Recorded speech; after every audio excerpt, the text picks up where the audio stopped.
Raging Gale by James Ryan. Read by the author. Part the 92nd.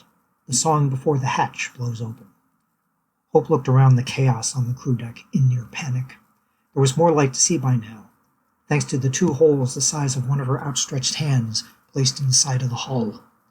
Hope saw a leg and an arm removed from their torsos on the deck, next to Aqua's detached hand. There was no screaming panic among the men despite the flow of blood across the deck, but their eyes held fear in them, fear tied to anger. Hope looked in their faces and shared their feelings. The more she felt what the crew felt, the less she wanted to cry and scream. Her fear mingled with her anger as she joined with the crew in the experience. Trying not to let the anger drive her voice up, she continued, "And then the fearful enemy were quickly put to flight. Our men pursued courageously and caught their forces quite.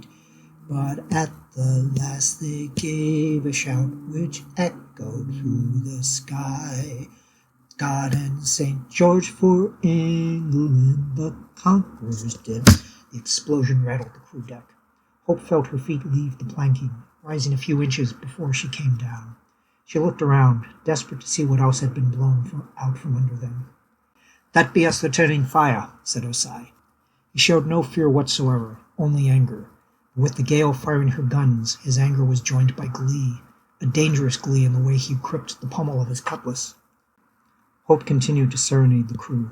"To the soldiers that were maimed and wounded in the fray, the Queen allowed a pension of 18 pence a day, and from all cost and charges she quit and set them free. And this she did all for the sake of brave." Hope's song ended in a bright flash of light. When the hatch flew open, the men yelled like a broadside. Their anger at the enemy built up to a terrible fury. As one with the crew, Hope emerged alongside Charity, screaming a yell that came from deep inside her, where her conscious thoughts never visited. The sight was fantastic. The brigantine that they had been chasing had boarded the Gale amidships, with much of her crew on the Gale's deck.